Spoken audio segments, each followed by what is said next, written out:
नमस्ते विद्यार्थी मित्रांनो, बुद्धिमत्ता हा घटक, बुद्धिमत्ता या विषयामध्ये वय हा घटक आपण या ठिकाणी पाहत आहोत।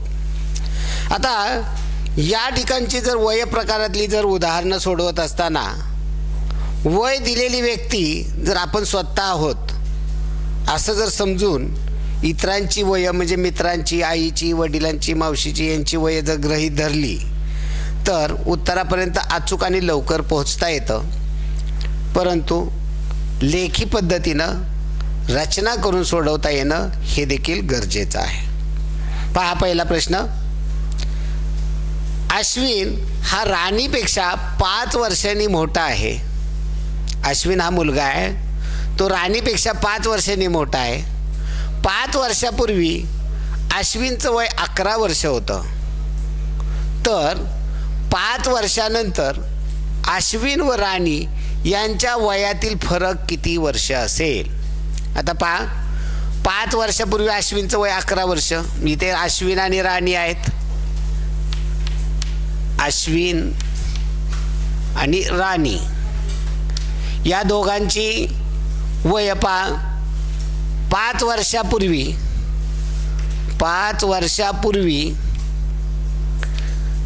अश्विनचं वय 11 वर्ष होतं। आता इथं अश्विन हा राणीपेक्षा 5 वर्षांनी मोठा आहे, म्हणजे राणीचं वय किती असणार आहे? 11 मधनं 5 गेले 6 वर्ष, म्हणजे राणी 6 वर्षाची आहे, अश्विन 5 वर्षांनी मोठा म्हणजे 11 वर्षापूर्वी। मग 5 वर्षापूर्वी अश्विन 11 वर्षाचा होता, राणी 6 वर्षाची होती। मग आज किती असेल वय? आज 5 वर्षापूर्वी 11 वर्षाचा म्हणजे अश्विनचा आज किती असणार आहे? 11 आणि 5 16 वर्षाचा अश्विन असणार आहे। आणि राणी किती वर्षाची असणार आहे? असं होणार आहे का राणी अश्विन फक्त 5 वर्षांनी वाढला, राणी आहे तेवढीच राहिली? नाही, अश्विन पण वाढणार आहे, राणी वाढणार आहे। अश्विनचं 5 वर्षांनी वाढलं, राणीचं 5 वर्षांनी वाढलं, 6 अधिक 5 11 वर्षाची होईल। आता 5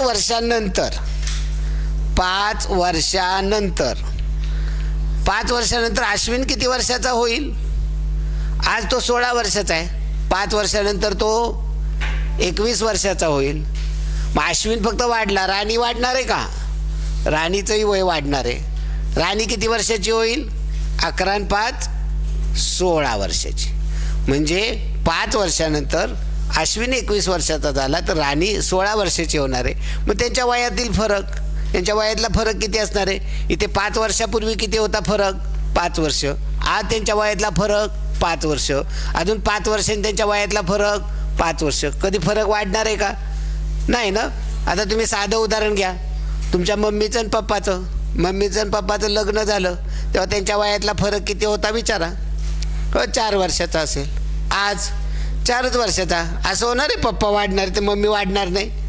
मम्मीचंही वय वाढणार आहे, पप्पांचंही वय वाढणार, मी दोघांच्या वयातला फरक आज पाहिला तरी तो तेवढाच असणार आहे। 4 वर्षाचा असेल, 2 वर्षाचा असेल, 3 वर्षाचा असेल। अजून 10 वर्षांनी पाहिलं तरी पप्पांचं वय वाढणार आहे, मम्मीचं वय वाढणार आहे, म्हणजे दोघांच्या वयातला फरक तेवढाच राहणार आहे। अजून 25 वर्षांनी, 50 वर्षांनी पाहिलं तरी मम्मीच्या आणि पप्पाच्या वयातला फरक तेवढाच राहणार आहे। किंवा साधं उदाहरण घ्या घरातलं, की तुमचा भाऊ असेल, बहीण असेल, तुमचा भाऊ जन्म झाला, त्याचा जन्म झाला तेव्हा तुम्ही किती वर्षाचा होता? 4 वर्षाचा, म्हणजे तुमच्या वयातला फरक किती झाला? बहीण भाऊ यांच्या वयातला फरक 4 वर्षाचा। त्याचा जन्म झाला त्यावेळेस पण तुमचा 4 वर्षाचा फरक होता। आज तुम्ही 4थीला आला, 5वीला आला, 8वीला आला, तुमचा आणि भावाच्या वयातला फरक 4च वर्षे। तुम्ही मोठे झाला, तुमची लग्न झाली तरी तुमच्या आणि भावाच्या बहिणीच्या वयातला फरक 4च वर्ष राहणार। म्हातारे झाला तरी पण वय फरक सारखाच राहणार आहे। म्हणजे इथं महत्त्वाचं काय लक्षात ठेवायचं आहे? वय वाढले तरी दोघांच्या वयातील फरक सारखाच राहतो, तेवढाच राहतो, तो कधी बदलत नाही। वाढताना फक्त एक व्यक्ती वाढते आणि एक दुसरी व्यक्ती वाढत नाही असं होत नाही। मग जन्माच्या वेळेस जरी फरक त्यांच्यातला 5 वर्षाचा असेल, 5 वर्षापूर्वी 5 असेल, आज पण 5च असणार आहे, अजून 5 वर्षांनी 5च असणार आहे, अजून 10 वर्षांनी, 50 वर्षांनी त्यांच्या वयातला फरक 5च वर्ष राहणार आहे, तेव्हा तो फरक कधीही बदलत नाही। चला पुढील गणित घ्या। जान्हवी तिच्या आईपेक्षा जान्हवी तिच्या आईपेक्षा 27 वर्षांनी लहान आहे. जान्हवी तिच्या आईपेक्षा 27 वर्षांनी लहान आहे. हे सगळं लिहून घ्यायचं बरं का पटपट. जान्हवी तिच्या आईपेक्षा 27 वर्षांनी लहान आहे. त्या दोघींच्या वयांची बेरीज, त्या दोघींच्या म्हणजे जान्हवी आणि तिच्या आईच्या, त्या दोघींच्या वयाची बेरीज 49 वर्ष असल्यास, त्या दोघींच्या वयाची बेरीज 49 वर्ष असल्यास जान्हवीच्या आईचे वय किती? तर दोघींचा आई आणि जान्हवी त्यांच्या वयाचा फरक दिलेला आहे. 27 वर्षांनी जान्हवी लहान आहे, आई 27 वर्षांनी मोठी आहे, आणि दोघींच्या वयाची बेरीज दिलेली असेल तर जान्हवीचे आईचे वय किती? आता पहा, या ठिकाणी मोठं कोण आहे? जान्हवी मोठी आहे का आई मोठी आहे? तर आई मोठी आहे. का जान्हवी मोठी आहे? नाही. जान्हवी मुलगी आहे त्यांची, म्हणजे मुलगी लहान असते. आता हे आपण समजून घ्यायचं, हे समजलं पाहिजे आपल्याला. तर मोठ्या व्यक्तीचं वय काढायचं असेल तर काय सूत्र आहे पहा. मोठ्या व्यक्तीचं वय, मोठी संख्या काढायची असेल, मोठी संख्या, मोठी व्यक्ती म्हणजे आई, मी तर आईचं वय बरोबर. सूत्र सर्वत्र हे सूत्र बऱ्याच ठिकाणी वेगवेगळ्या प्रकारे आपल्याला प्रश्न हा विचारला जातो. दोन संख्यांची बेरीज, दोन संख्यातला फरक असंही दिलेलं असतं. मोठी संख्या असेल, मोठी संख्या काढायची असेल तर सूत्र आहे बेरीज अधिक फरक, बेरीज अधिक फरक भागिले 2. आणि लहान काढायचे असेल, लहान संख्या म्हणजे जान्हवीचं वय काढायचं असेल तर सूत्र काय पहा, लहान संख्या बरोबर दोन संख्यांची बेरीज वजा फरक, बेरीज वजा फरक भागिले 2. आता पहा, अगदी सोपं आहे. हे तोंडी काही करता येण्यासारखं गणित नसतं. आता पहा काय सांगितलेलं आहे. आता हे समीकरणात मांडून पण मी तुम्हाला सांगेन की आता उदाहरणार्थ पहा, जान्हवी तिच्या आईपेक्षा 27 वर्षांनी लहान आहे. म्हणजे जान्हवीचं एक्स मानलं तर आईचं किती होणार आहे? आई 27 वर्षांनी मोठी, म्हणजे आईचं वय किती असणार आहे? एक्स अधिक 27. आणि या दोघांची बेरीज किती दिलेली आहे? 49 वर्ष. बरोबर. हे समीकरण तयार झालं आपलं. एक्स म्हणजे जान्हवीचं मानलं, एक्स अधिक 27 आईचं मानलं, दोघींची बेरीज 49 दिलेली. किंवा दुसरं समीकरण, दुसरंही सांगतो आपण. आता इथे एक्स अधिक एक्स 2x होईल. 2x अधिक 27 बरोबर 49. हे 27 तिकडे पाठवले, इकडे अधिक आहे, तिकडं गेले वजा होतील. 2x बरोबर 49 वजा 27, आणि या एक्सला 2 गुणिले तिकडं पाठवले भागिले, म्हणजे एक्स बरोबर 49 वजा 27 भागिले 2. आता इथे मांडणी काय होणार आहे पहा. हे कुणाचं काढतोय आपण? जान्हवीचं, म्हणजे मोठ्या लहान व्यक्तीचं काढतोय. इथे ही मांडणी झाली. आता जर आपण इथे जान्हवीच्या आईचं वय काढायचं असेल तर एक्स अधिक 27ची किंमत काढावी लागेल. म्हणजे इथे एक जान्हवीचं येईल, त्याच्यात अधिक 27 केले की आपल्याला जान्हवीच्या आईचं वय येईल. ओके. म्हणजे या ठिकाणी 49मधनं 27 वजा करा, 9मधनं 7 गेले 2, 4तनं 2 गेले 2 भागिले 2. एक्स बरोबर किती येईल? 11. हे कुणाचं आलं? जान्हवीचं वय. जान्हवी 11 वर्षाची. मग आईचं वय किती येईल? आईचं वय 27 वर्षांनी मोठी, म्हणून 11 अधिक 27 किती येईल उत्तर?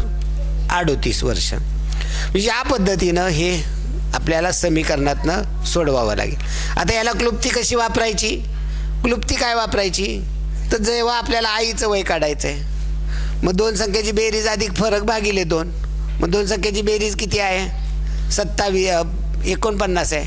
49 अधिक त्यांची बेरीज फरक किती आहे त्यांचा? 27 भागिले 2. 49मधनं अधिक 27 केले किती येत आहेत? 9 7 16 6 हातच्याले 1 4 2 6 आणि 1 7 76 भागिले 2 किती येईल उत्तर? 38 वर्ष. आलं का? 38 वर्ष. एका ओळीमध्ये गणित आहे, एका ओळीचा प्रश्न आहे. आता या ठिकाणी जर जान्हवीचं वय काढायचं असेल, जान्हवी लहान आहे, जान्हवीचं वय काढायचं असेल तर दोन संख्यांची बेरीज वजा फरक. मग बेरीज किती दिलेली आहे? 49 वजा फरक किती आहे? 27 भागिले 2. 9मधनं 7 गेले, 2 राहिले. 4मधनं 2 गेले, 2. 22 भागिले 2 केलं, उत्तर किती येणार आहे? 11 वर्ष. कोणाचं वय आलं? जान्हवीचं. हा प्रश्न कोणकोणत्या पद्धतीनं विचारला जातो? केवळ याच पद्धतीनं असं नाही, जान्हवी तिची आई असं नाही, तर आई आणि मुलगा, वडील आणि मुलगा यांच्या वयामधला फरक दिलेला असतो, त्यांची बेरीज दिलेली असते. आई मुलगा यांच्या वयातला फरक दिलेला असतो, बेरीज दिलेली असते. किंवा माझ्या खिशामध्ये 5 रुपयाच्या नोटा आणि 10 रुपयाच्या नोटा आहेत, मग 10 रुपयाच्या नोटा 5 रुपया नोटापेक्षा एवढ्याने जास्त आहेत आणि दोन्ही मिळून एकत्र एवढ्या नोटा आहेत. या पद्धतीनं प्रश्न विचारलेला असतो. किंवा दोन संख्येच्या बाबतीत असतो, दोन संख्यांची बेरीज अमके अमकी दिलेली आहे, त्या दोन संख्या मोठी संख्या लहान संख्येपेक्षा एवढ्याने मोठी आहे, म्हणजे तो फरक. फक्त फरक म्हणताना तो डायरेक्ट फरक म्हणण्याऐवजी लहान संख्या मोठ्या संख्येपेक्षा इतक्याने कमी आहे किंवा मोठी संख्या या लहान संख्येपेक्षा एवढ्याने जास्त आहे, म्हणजे जास्त आहे कमी आहे म्हणजे याच्यातला काय दिला आहे? फरक दिलेला आहे. या पद्धतीनं हा प्रश्न समजून घ्यायचा असतो. अगदी सहज सोपा असतो, फक्त तो समजून घेण्याचा प्रश्न असतो. व्यवस्थित समजून घेतला तर कुठली अडचण तुम्हाला येणार नाही. पुढील प्रश्न पहा. रामचे वय हरीच्या वयाच्या तिप्पट आहे. रामचे वय, प्रश्न लिहा, रामचे वय हरीच्या वयाच्या तिप्पट आहे. रामचे वय हरीच्या वयाच्या तिप्पट आहे. रामचे वय हरीच्या वयाच्या तिप्पट आहे. पुढे काय म्हणलंय पहा. दोघांच्या वयातील फरक 16 वर्ष असल्यास, दोघांच्या वयातील फरक, दोघांच्या वयातील फरक 16 वर्ष असल्यास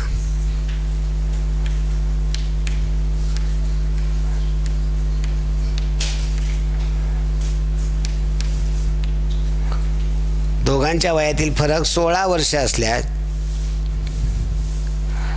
दोघांच्या वयाची बेरीज किती? दोघांच्या वयाची बेरीज किती? आता या ठिकाणी दोघांचंही रामचं काढावं लागेल, हरीचं काढावं लागेल आणि मग त्याची बेरीज करावी लागेल. आता काय प्रश्न दिलेला आहे आपल्याला व्यवस्थित समजून घ्या. रामचे वय हरीच्या वयाच्या तिप्पट आहे.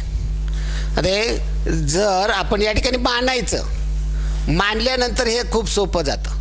जसं आपण मागाशी या जान्हवीच्या गणितामध्ये एक्स मानलं होतं आपण जान्हवीचं वय, तशा पद्धतीनं रामचं आणि हरीचं मानायचं. मानल्यानंतर त्याच्यावरनं समीकरण तयार करायचं आणि समीकरण सोडवायचं. म्हणजे गणितामध्ये समीकरण तयार करता येणं, ते समीकरण सोडवणं खूप गरजेचं असतं. तर या ठिकाणी रामचे वय हरीच्या वयाच्या तिप्पट आहे, म्हणजे या ठिकाणी समीकरण तयार केलं पाहिजे. रामचं वय हरीच्या वयाच्या तिप्पट म्हणल्यावर मानलं कोणाचं पाहिजे? हरीचं. हरीचं एक्स मानलं तर रामचं वय किती येईल? रामचं वय याची तिप्पट, हरीची तिप्पट. हरीचं एक्स म्हणल्यावर रामचं 3x. आणि पुढं काय म्हणलेलं आहे? त्यांच्या वयातील फरक 16 वर्ष. फरक म्हणजे काय? वजाबाकी. मग इथं काय होईल? 3x वजा x बरोबर 16 वर्ष. मग 3x मधनं x गेले, x म्हणजे 1x असतं. 3 मधनं 1 गेला 2x, 2x बरोबर 16. मग x बरोबर 16 भागिले 2 म्हणजे काय येणार? 8 वर्ष. कोणाचं वय येईल? हरीचं. मग हरीचं वय 8 वर्ष आहे. मग रामचं वय किती येईल? रामचं हरीच्या वयाच्या काय सांगितले? तिप्पट. मग 8ची तिप्पट, 8 त्रिक 24 वर्ष. म्हणजे रामचं वय किती आलं? 24 वर्ष. मग आपल्याला प्रश्नात काय विचारलेलं आहे?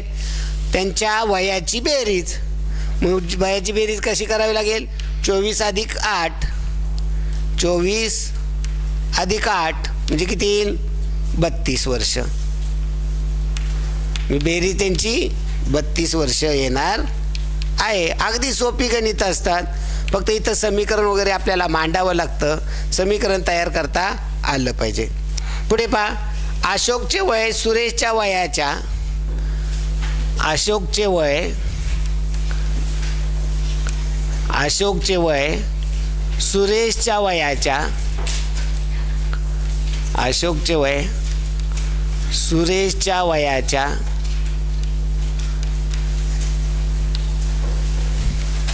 अशोकचे वय सुरेशच्या वयाच्या दुपटीपेक्षा 5 वर्षांनी कमी आहे. दुपटीपेक्षा 5 वर्षांनी दुपटीपेक्षा 5 वर्षांनी कमी आहे. दुपटीपेक्षा 5 वर्षांनी कमी आहे. व अजयच्या वयाच्या अजयच्या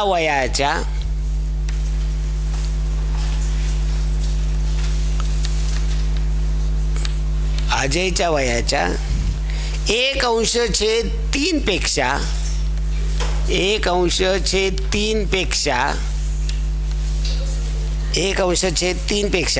8 वर्षांनी जास्त आहे. 8 वर्षांनी जास्त आहे. 8 वर्षांनी जास्त आहे. सुरेशचे वय 10 वर्ष असल्यास सुरेशचे वय 10 वर्ष असल्यास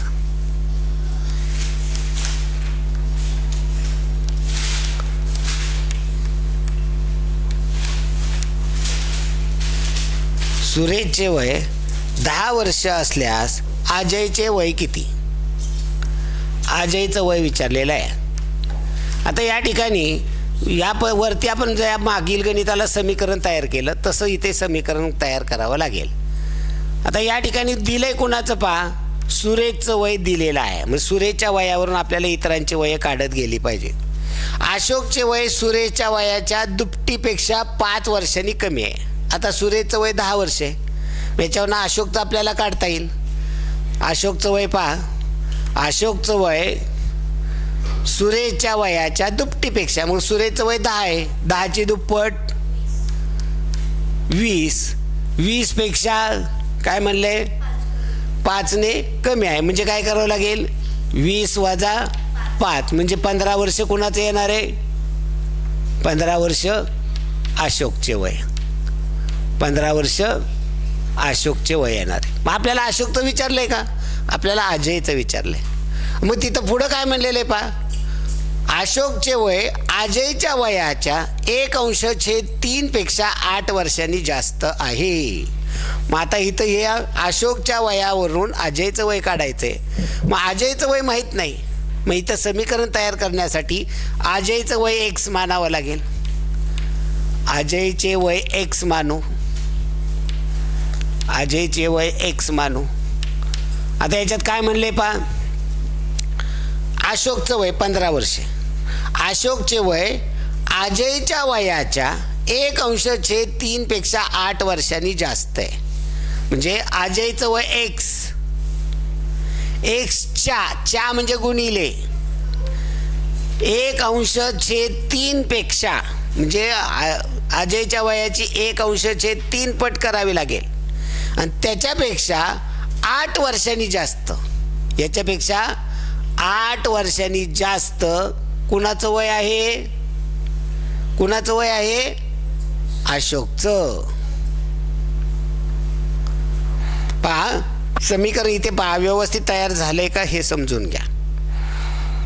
अशोकचे वय 10 वर्ष हे अजयच्या वयाच्या 1/3 पेक्षा 8 वर्षांनी जास्त आहे. कुणाचं? अशोकचं. म्हणजे याची 1/3 पट करायची आणि त्याच्यापेक्षा 8 वर्षांनी जास्त आपल्याला वय याचं आलं पाहिजे आणि मग त्या ठिकाणी आपल्याला ते गणित समजून घ्यावं लागेल व्यवस्थित की अजयचं वय x मानलं, xची 1/3 पट केली, त्याच्यापेक्षा 8 वर्षांनी जास्त कुणाचं वय, अशोकचं. मग इथं 8 काय करावे लागतील, अधिक करावे लागतील. म्हणजे हे समीकरण वजा करायचे का अधिक करायचे हे तुमच्या लक्षात आलं पाहिजे. मग आता यांचा गुणाकार केला तर काय होईल पहा, याचा गुणाकार अंशांशाचा इथं छेद काय नाही म्हणजे 1 असतो, अंशांशाचा गुणाकार केला x/3 अधिक 8 बरोबर 10. हे अधिक 8 आहेत ते तिकडं पाठवले,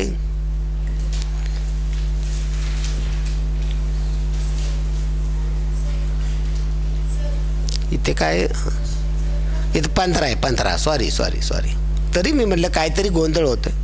15 वर्षे. ओके. मग हे अधिक 8 आहे ते तिकडं देऊ पाठवून. मग अधिक 8 आहे तिकडे गेल्यावर काय होतील, वजा 8 होतील. मग x/3 बरोबर 15 वजा 8. 15तनं 8 गेले 7 राहिले. मग x/3 बरोबर 7. हे भागिले 3 तिकडे पाठवून द्या. हे भागिले 3 आहे तिकडे गेले काय होतील, गुणिले होतील. म्हणजे x बरोबर किती येणार, 7 गुणिले 3 म्हणजे उत्तर किती येणार, 21 वर्ष. कुणाचं आलं, x कुणाचं मानलं होतं, अजयचं. मग अजयचं वय किती येणार आहे, 21 वर्ष. आणि मग ताळा करून पहा की अजयच्या वयाची 21 वर्षाचा अजय त्याची 1/3 पट केले म्हणजे 21चे 3 भाग केले.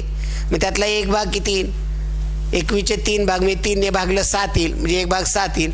7 पेक्षा 8 वर्षांनी जास्त म्हणजे 7 अधिक 8 15 वर्ष. 15 वर्ष अशोकचं वय आहे. मग 15च्या आता मग ते बघायचं सुरेशच्या वयाच्या दुपटीपेक्षा 5ने कमी आहे का. सुरेशचं वय 10, 10ची दुप्पट 20, 20 पेक्षा 5ने कमी अशोकचं वय आहे का, आहे 15 वर्ष. म्हणजे या पद्धतीनं तुम्ही जर मांडणी केली तर तुम्हाला हे प्रश्न अगदी व्यवस्थित समजतात, व्यवस्थित सोडवता येतात. मी याच्यासाठी रचना करता आली पाहिजे, प्रश्न समजून घेतला पाहिजे, समीकरण तयार करता आलं पाहिजे. हा गणिताचा भाग आहे. समीकरण तयार करून सोडवले तर तुम्हाला प्रत्येक प्रश्न अतिशय चांगल्या पद्धतीनं समजतो. ओके, धन्यवाद मित्रांनो, भेटू पुढील भागामध्ये.